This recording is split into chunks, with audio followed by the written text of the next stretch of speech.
Good evening, ladies and gentlemen. Welcome to TVS Nightline. I'm Muhammad Yusuf, and let us begin with our top story.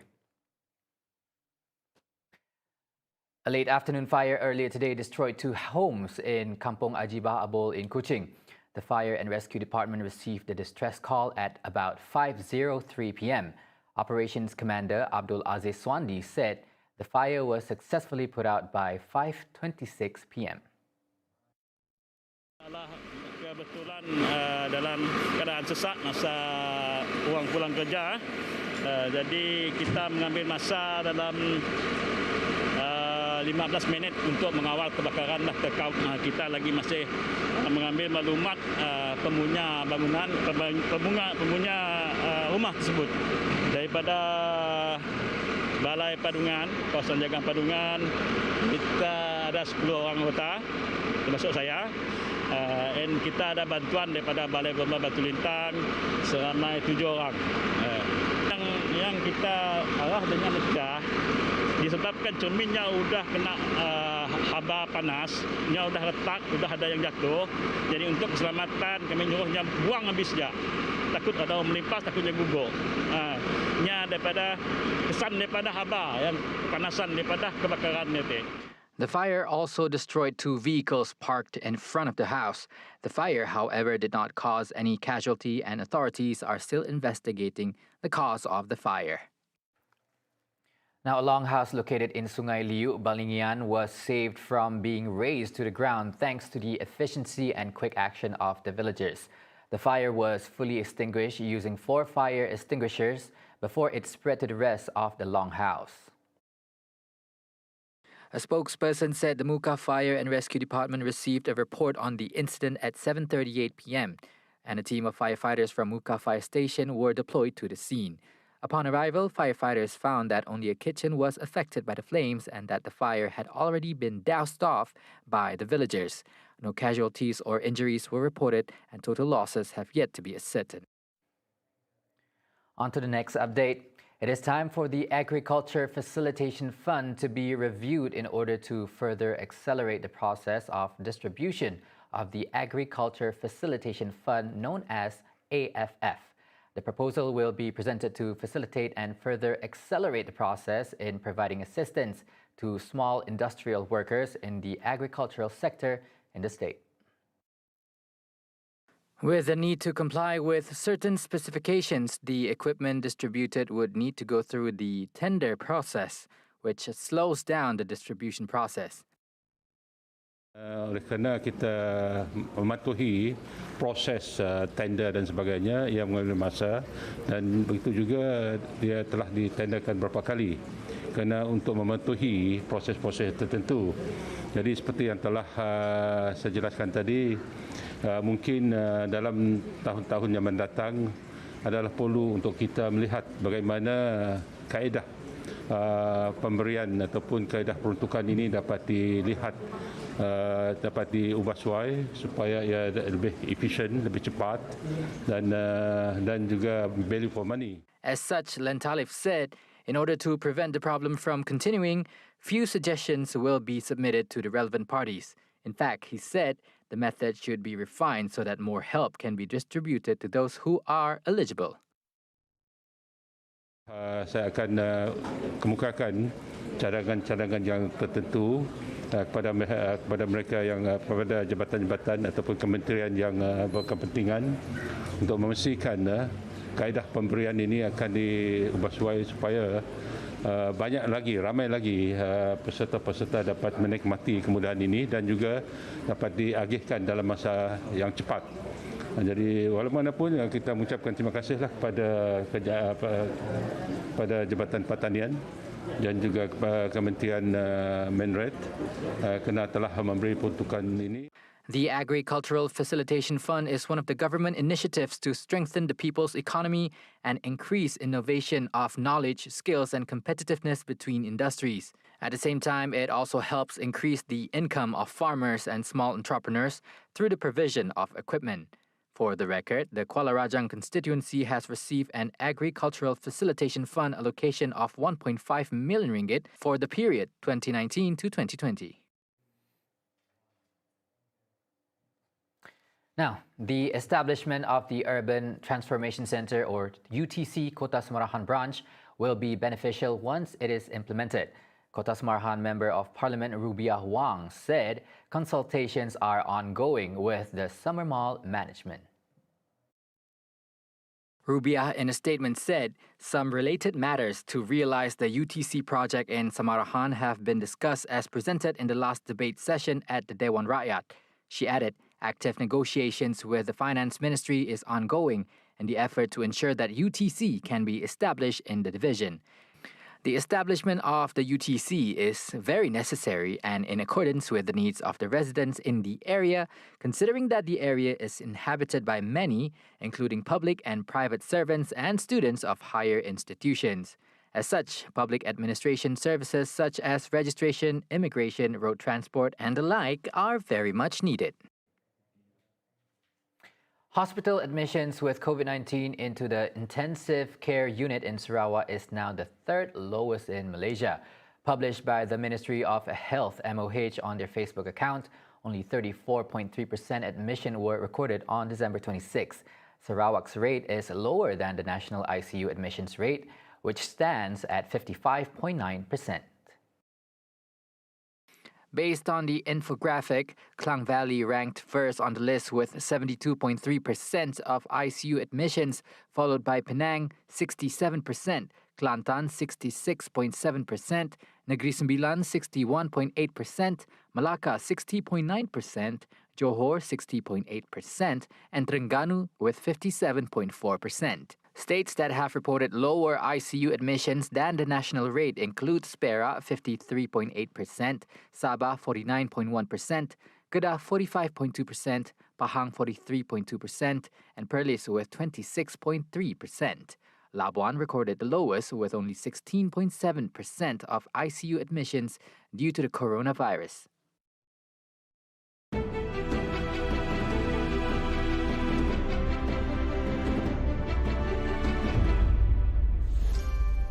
Polis tidak akan berfixing items kerana bak kandang menua pusing korban tinggal yang mahu merestang terutama di kawasan ujung email 的到来 pada kecaranya Indonesia and Malaysia. 现在其实我们可以看 meskipun reda dengan Assalamualaikum dan salam sejahtera. Warnailah hidupmu, tampilkanlah bakat baru.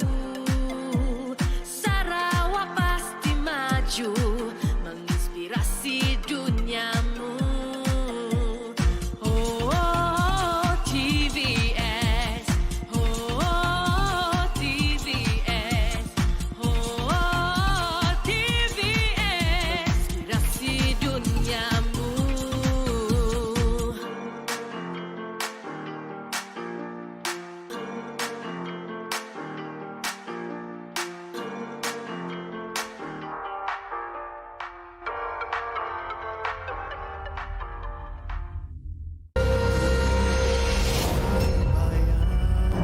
Kita pergi jumpa bekas tukang masak Datuk Tahir.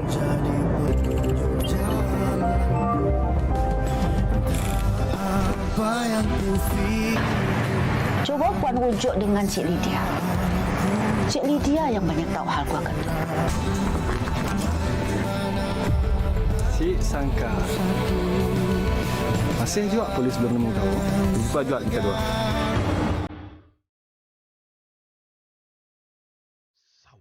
Nama yang cukup berharga. Minyak diperolehi, didagangkan ke dunia.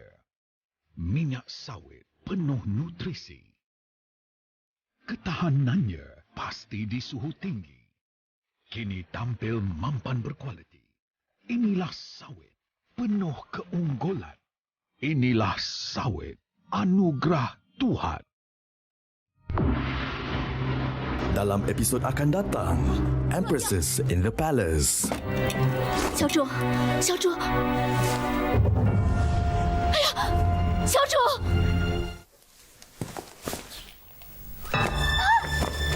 大胆，谁鬼鬼祟祟躲在这里？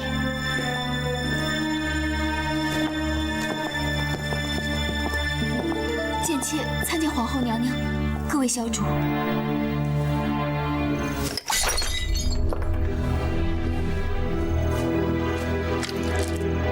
臣妾绝不再失言了。Jangan lupa, Isnin hingga Khamis, 9.30 malam, Empresses in the Palace.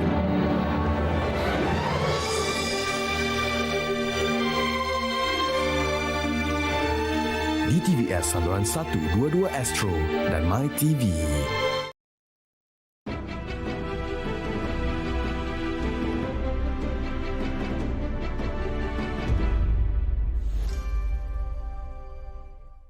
Welcome back to TVS Nightline. Now, leptospirosis, or more commonly known as the mud fever, is a disease that is caused by the urine of mammals such as rats, dogs, and cats, to name a few.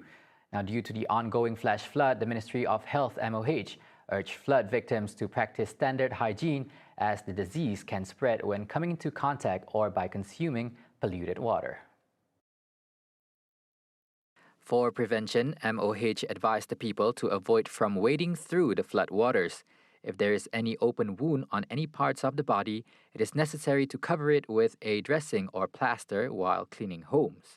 The ministry also reminded the community to clear any waste that could potentially be a breeding ground for rats, and it is also equally important for people to manage food waste properly. Symptoms of those who are infected by leptospirosis includes fever, headache, vomiting, diarrhea, jaundice, stomach ache, red eyes, and dark-colored urine. Those who show signs of infection are advised to seek treatment immediately, as it would lead to complications such as bleeding in the lungs, heart failure, and kidney damage if left untreated. Now, the National Disaster Management Agency, or NADMA, has ordered the State Disaster Management Committee, JPBN, of Sabah, Sarawak, and Johor to immediately activate their Disaster Operations Control Center, or known as PKOB. Now, NADMA, in a statement today, also asked the PKOB for Terengganu, Kelantan, and Pahang to be prepared for possible floods, as continuous rain is expected between this December 30th to January 1st, 2022. According to the Malaysian Meteorological Department, Met Malaysia forecast, continuous rain is expected in the eastern part of Sabah from December 27 to January 2, western part of Sarawak from December 29 to 31, and in Johor, Pahang, Terengganu, and Kelantan from December 30 to January 2. NADMA has also ordered the Hulu Langat District PKOB and the one in Bukit Changgang, Kuala Langat, to find out on the need to use pumps in areas where the floodwaters have not receded. At the same time, the state PKOB are also urged to coordinate assistance for the flood victims, especially the supply of perishable food, to avoid wastage. Apart from that, NADMA also announced that the flood victims could still obtain food from the relief centers and stay there for a period of 3 days while waiting for the cleaning up of their homes to be completed. The change of the price of goods can now be monitored via the My Price dashboard. Chief Statistician Datuk Seri Dr. Muhammad Uzair Mahidin stated that the dashboard enables the public to monitor 4 main types of goods, namely poultry, fresh produce, meats, seafood, and fruits. The system was developed by the Department of Statistics Malaysia (DOSM) in collaboration with the Ministry of Domestic Trade and Consumer Affairs (KPDN-HEP). And the My Price dashboard is accessible through the link shown on screen. Initially, the My Price dashboard will consist of 36 selected essential goods, including 12 goods under the Keluarga Malaysia Maximum Price Control Scheme (SHMKM), and it currently covers 137 selected outlets throughout Malaysia.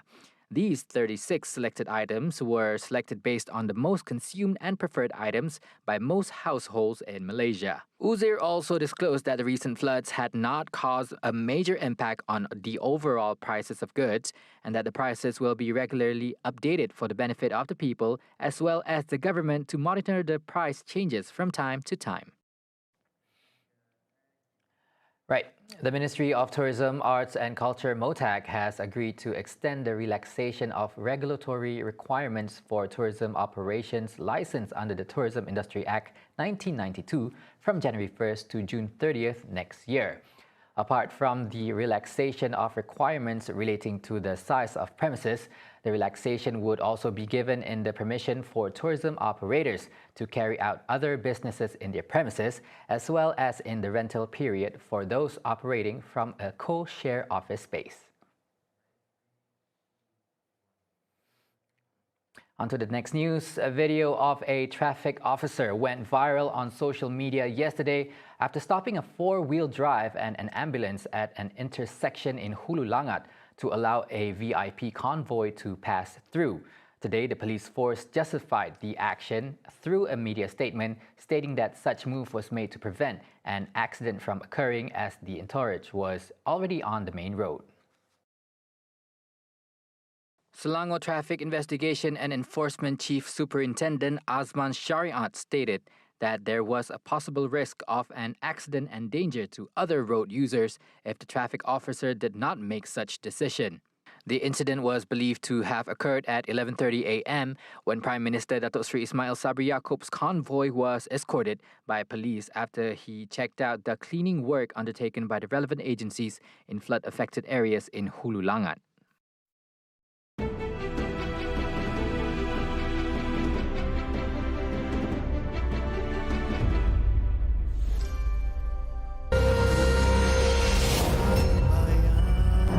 Kita pergi jumpa bekas tukang masak Datuk Tahir.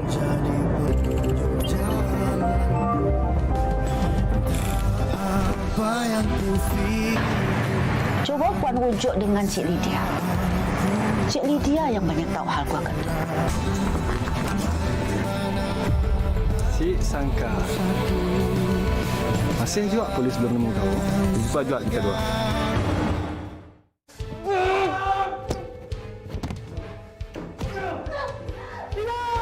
Rinai? Kita pernah temu kah? Sam Richard! Kita dua classmate. Maknanya, kita semua tu bekas minyak Sir Richard. Aku nak minta maaf. Aku rasa akulah punca semua tu. Ya, aku makan aku dulu. Apa ya? Polis tidak akan berfixing items kerana abak kandang menua persengkok kuanting ina jejak yang mahu merestang. Terutama di kawasan Ujing Ina的到来 Madah kecaranya Indonesia and Malaysia. Meskipun reda dengan Assalamualaikum dan salam sejahtera. Warnailah hidupmu, tampilkanlah bakat baru. Sarawak pasti maju, menginspirasi duniamu. Oh, TVS, oh, TVS, oh, TVS, inspirasi duniamu.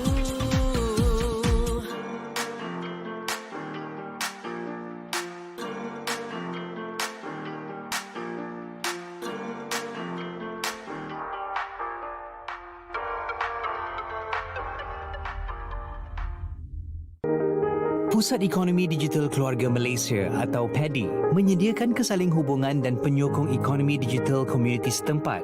PADI akan memperkasa dan melatih masyarakat untuk celik digital dan membuka peluang pekerjaan serta meningkatkan pendapatan melalui platform e-dagang dan dalam talian. Puan Eri memulakan perniagaan dengan memasarkan produk tempatan berasaskan tuhau, iaitu sejenis tumbuhan herba yang digemari oleh etnik Sabah. Sebelum ini, saya menjalankan perniagaan secara offline. Tapi selepas saya menyertai kelas keusahawanan, saya mula memasarkan produk saya secara online. Dan saya telah berjaya meningkatkan pendapatan dari 2 angka ke 4 angka sebulan. Anda juga berpeluang untuk meningkatkan perniagaan anda. Kunjungi PADI yang berdekatan anda sekarang. Bersama kita perkasakan ekonomi era digital.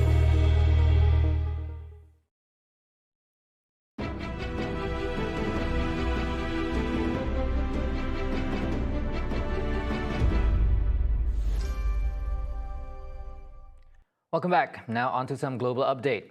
Australia's most populated state has recorded the first death from the Omicron strain of the coronavirus. However, the authorities have refrained from imposing new restrictions, saying hospitalization rates remain low. The victim was a man in his 80s who experienced a breakthrough case after contracting the new variant at an elderly care facility in Western Sydney. It is believed that the fully vaccinated man had an underlying health condition. Earlier this week, Australia has imposed heightened restrictions nationwide as the country experiences record-breaking daily infections. Meanwhile, on December 24th, the United States recorded its first Omicron death due to reinfection. The man, who was in his 50s and lived in Texas, was unvaccinated and had previously been infected with COVID-19. He recently contracted the virus again, and it was confirmed as the Omicron variant. On December 13th, UK Prime Minister Boris Johnson has confirmed that at least one person in the United Kingdom has died after contracting the Omicron variant, as officials warn that the new coronavirus strain is spreading at a phenomenal rate. As fears of another punishing wave grip the country, Britons in their hundreds have formed queues at vaccine centres to get booster shots, heeding government advice. Since the first Omicron cases were detected on November 27th in the UK, Johnson has imposed tougher restrictions. When Hazel Tung and her friends founded Turkey's first women-only street market, they could not imagine that the business they started in 2013 to provide jobs for victims of violence would be hit by a growing consumer crisis. Like organizations and companies across Turkey, the market, which only allows women to run stalls, has seen business shrivel dramatically as a result of a currency crisis in which the lira has lost as much as 48% of its value in the past 2 months alone. The market in the mainly Kurdish southeastern city of Diyarbakir enjoyed buoyant trade in its early years, but declined in the last two, particularly in the last 6 months as the lira crash has sent prices soaring and ravaged household budgets. Satışlar yani tamamen durmuş diyeceğiz. Eskiden geldiğinde 2 kilo havuç alırdı. Şu anda geliyorlar yani 3 tane havuç. Abla 3 tane havuç ne yapacaksın? Bebeğin çorbası için mecbur mu almaya? Eskiden salatalara havuç bırakılıyordu. Şu anda sadece bebeğin çorbası için 3 tane havuç alan insan. Bir tane limon alan insan. Yani alım gücü vatandaşta kalmamış. Bizde de satım gücü kalmamış. Herkes pes etmiş. Ama kimse sesini çıkartmıyor.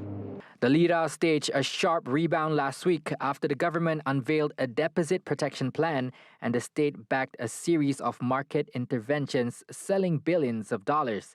Economists say the lira remains vulnerable and with it, the people's living standards are affected. Annual inflation is expected to jump towards 30% next year from 21% last month as import prices soar and retailers cover rising goods, energy, and labor costs. Now, the residents in snow-covered village in northwest China's Xinjiang Uyghur Autonomous Region are enjoying their winter wonderland, riding horse-drawn sleighs while children play with ice bumper cars.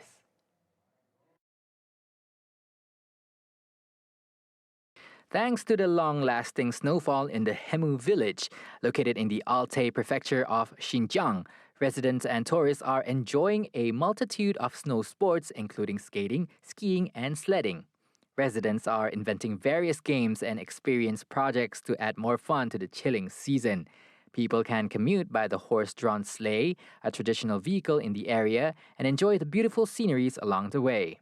Meanwhile, children enjoy sledding and have their secret snow base, which is filled with their cheers and laughter. Anything could be sled by the children, even plastic bags. As children enjoy the vibrant atmosphere of the ice and snow fairyland, professional ski lovers are having more exciting options in the area. The Jikapulin ski resort nearby, which is expected to be the largest world ski resort in China upon full completion, is attracting tourists from all over the country. Its snow track, which is named after the Hemu village, reaches a height of over 1,800 meters, adding much excitement to thrill seekers. 这边的雪都是属于是大自然的馈赠，全是纯天然的。 所以说滑起来特别舒服，为什么我不怕摔呢？因为它那个雪啊比较松软，就摔上去都感觉很开心啊。